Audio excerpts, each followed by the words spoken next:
Hello बच्चों, नमस्ते। स्वागत है आप सभी का आपके अपने YouTube channel Mahesh Sharma maths classes पर। आज पढ़ेंगे हम कार्यपत्रक 39। इसके अंदर हमें क्या पढ़ना है कि संदर्भ के साथ शब्दों का अर्थ समझ पाना। कि संदर्भ के साथ में हम शब्दों के बारे में देखेंगे। इन शब्दों के जैसे अलग अलग अर्थ है तो हम उन अर्थ की भी बात करेंगे।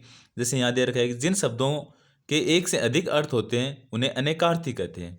अगर आपसे ये पूछ ले कि अनेकार्थी किसे कहते हैं तो किसे कहेंगे? जिन शब्दों के एक से अधिक अर्थ होंगे उनको क्या कहेंगे? अनेकार्थी। जैसे उदाहरण के लिए यहाँ दे रखा है कि हार, और हार के दो अर्थ कौन कौन से? जैसे एक तो पराजय, हम बोलते हैं ना कि जैसे भारत पाकिस्तान का मैच हो तो हम ये बोलते हैं पाकिस्तान की हार हुई, तो इसका मतलब क्या हो गया? पराजय। एक हम ये बोलते हैं ना कि उसके गलों में फूलों का हार, या हम ये बोलते हैं ना कि भगवान के फूलों का हार चढ़ाया, तो वो क्या है? माला। ठीक है, ऐसे नीचे लिखे शब्दों को के दो दो अर्थ होते हैं। आप इनके दो दो अर्थ एवं उनका वाक्य में प्रयोग कीजिए। जैसे उत्तर, उत्तर की बात करें तो एक तो आपको पता ही होगा कि प्रश्न उत्तर बात करते हैं ना, तो उत्तर का मतलब हो गया एक तो जवाब, और एक उत्तर, उत्तर क्या है? दिशा है ना, जैसे उत्तर दक्षिण पूर्व पश्चिम। तो जवाब के लिए हम यहाँ लिख सकते हैं कि आसान प्रश्नों के आसान प्रश्नों के उत्तर सभी दे देते हैं।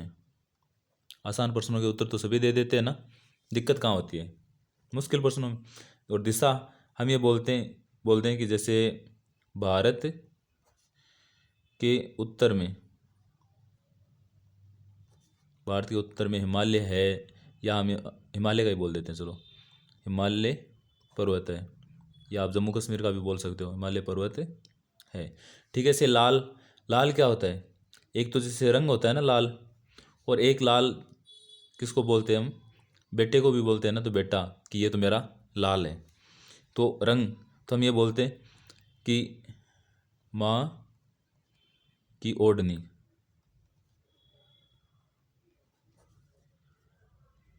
लाल है। तो इसका मतलब तो ये हो गया कि माँ की ओढ़नी का कलर कैसा है, रंग कैसा है? लाल। एक बेटा की जगह हम ये बोलते हैं कि हर बेटा या बेटी, जो भी है वो, हर बेटा अपनी माँ का लाल होता है।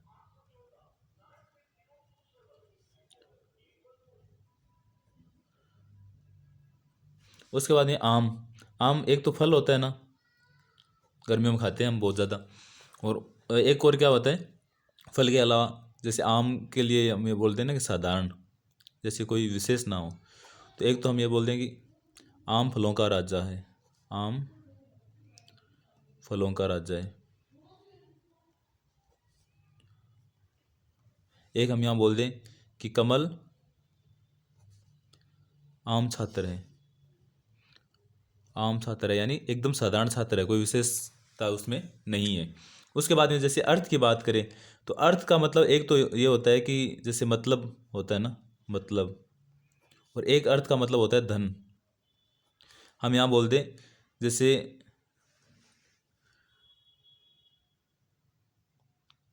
नीर का अर्थ पानी है, पानी का पर्यायवाची है ना ये, तो नीर का अर्थ पानी है। और धन हम ये यहाँ बोल दें, धन के लिए कुछ भी बोल सकते हैं, जैसे पुस्त पुस्तकों को, पुस्तकें बोल सकते हैं हम कि पुस्तकें खरीदने, पुस्तकें खरीदने हेतु अर्थ की आवश्यकता होती है। किसकी आवश्यकता होती है? अर्थ की आवश्यकता होती है। पुस्तकें खरीदने के लिए किसकी आवश्यकता होती है? अर्थ की। उसके बाद में जैसे यहाँ दे रखा है भाव, भाव के लिए हम ये बात कर लें एक तो कि नज़रिया, किसी के प्रति कैसा भाव है, नज़रिया होता है ना। और एक भाव की बात कर लें कि हम जैसे मूल्य, ये पूछते हैं ना हम कि ये जैसे कोई सामान लेके आते हैं जैसे चीनी, तो हम ये बोलते हैं कि भाई चीनी का क्या भाव है, तो ऐसे ही चीनी का क्या मूल्य है। तो हम नज़रिया की बात करें तो हम ये बोल दें कि राधा का कृष्ण के प्रति प्रेम भाव था, यानी प्रेम भाव यानी प्रेम का नजरिए, प्रेम के नजरिए से वो देखती थी। उसके बाद में जैसे मूल्य, तो हम ये बोलते हैं कि चीनी 40 रुपये प्रति किलो के भाव में मिलती है। चीनी 40 किलो प्रति किलो के भाव में मिलती है। तो ये भाव का मूल्य हो गया, भाव का मतलब हो गया यहाँ मूल्य। उसके बाद में व्यंजन, व्यंजन एक तो हम ये पकवान की बात करते हैं ना, वो उसे भी व्यंजन बोलते हैं कि राम के घर या राम की माँ ने बहुत स्वादिष्ट व्यंजन बनाए। राम की माँ ने क्या बनाया? बहुत ही स्वादिष्ट व्यंजन बनाए। उसके बाद में जैसे यहाँ हम बात कर लें व्यंजन के अलावा, जैसे ये होता है ना भाषागत इकाई, भाषा की इकाई कैसे? जैसे हम ये बोलते हैं कि शब्द का निर्माण स्वर व व्यंजन, या इसे हम बोल सकते हैं कि वर्ण है। ये क्या है? वर्ण, स्वर व व्यंजन से होता है। किससे होता है? स्वर या व्यंजन से। उसके बाद में दे रखा है हल। हल का मतलब एक तो ये होता है ना कि जैसे औजार है खेती का, और एक हम ये बोलते हैं ना कि सॉल्यूशन या उत्तर को भी हल बोलते हैं ना कि ये इसका हल क्या होगा, इस प्रश्न का हल कैसे करेंगे। तो औजार तो हम ये बोलते हैं कि किसान हल से खेत जोतता है।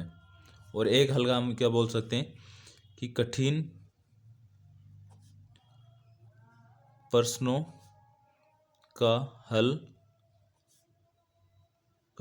का हल आसानी से नहीं होता। कठिन प्रश्नों का हल क्या है? आसानी से नहीं होता।